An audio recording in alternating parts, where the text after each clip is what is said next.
We're going to look at nesting loops now, and what I want to do is to generate a times table grid by essentially multiplying the numbers from 1 to 12 against each other and print those out. Okay, so we can start with our standard loop. Again, we can use a shortcut if we wanted to.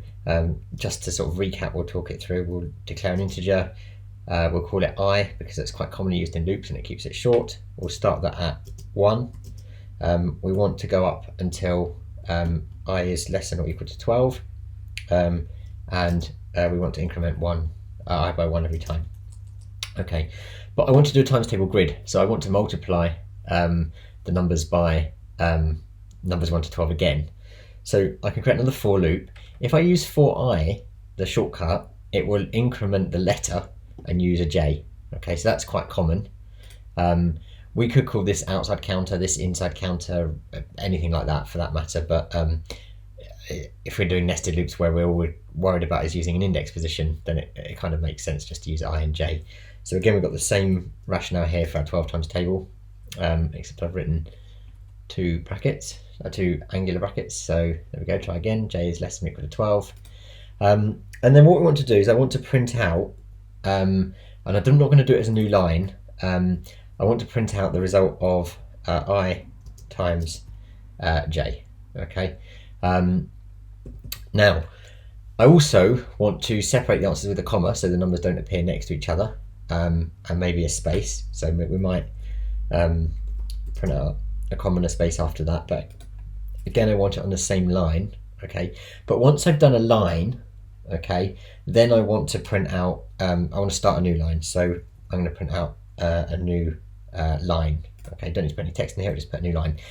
Now if we think about what happens, okay, the first time we enter this loop, okay, and we're writing comments, I is equal to 1 the first time we get into the loop, and then this will run as many times as that loop needs to run while I stays as 1. So the first time we go into it, j will be equal to 0. I actually should make that 1, so let's correct that to 1.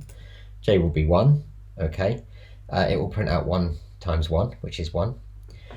This loop will run again. So until this loop finishes, we don't move again in this loop. So the next time it runs, I will still be 1, but j will be 2. So we'll get 1 times 2, which is 2. Next time round, it'll be 1 times 3, which is 3. So we'll get our 1 times table on the first line. Eventually, we'll have done this 12 times, and this loop will finish. Okay, it will print out a new line, and then this will increment to 2. So I will now become 2. So if we do that, we run it through. First time we get is j is 2, so we get 1 times 2. Next time we go through j is 2, so we get 2 times 2, and then 3 times 2, and so on and so forth.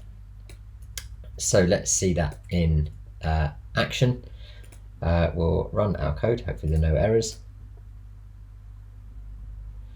And there we go, we've got our times table grid. We've got a 1 times table, 2 times table, so on and so forth until we get our 12 times table.